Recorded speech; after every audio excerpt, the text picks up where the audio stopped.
Now an update to a story we've been covering. Taking Cuba in some form, yeah. Taking Cuba. I mean, whether I free it, take it, I think I could do anything I want with it. You want to know the truth? They're a very weakened nation right now.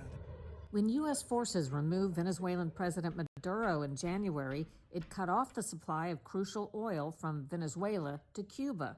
Without that fuel, Cuba's been thrown into crisis. Its power grid has collapsed, leaving much of the island in darkness. And there are protests rising, signs the country may be facing the biggest upheaval since the communist takeover by Fidel Castro over 60 years ago. Full Measure has reported on Cuba's plight. On our trip to the island nation nearly 3 years ago, we reported the government was opening up to capitalism for some businesses, acknowledging the Soviet-style economy had failed. The economic failure is a leading point in the engagement now led by Secretary of State Marco Rubio, whose parents immigrated from Cuba. Cuba has an economy that doesn't work and a political and governmental system that can't fix it.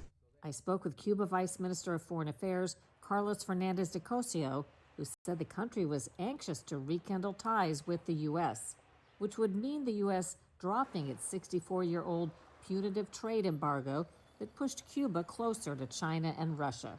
Anyone who would visit a country would know that we live a very modest life, that our infrastructure needs a lot of investment in it, that we have lots of problems with our economy.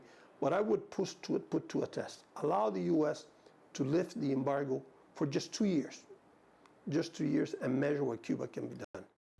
But now there appear to be escalating protests by the Cuban people. On our visit in 2023, we found Cuban entrepreneurs taking advantage of the opening economy and with an appetite for more change. Makes sense to open a business. So, yeah, we just did it. You're sort of a pioneer. In this country, at least for 60 years, these types of things were not allowed. That's right. There's really no blueprint for how to do that here. Yeah, that's right, yeah.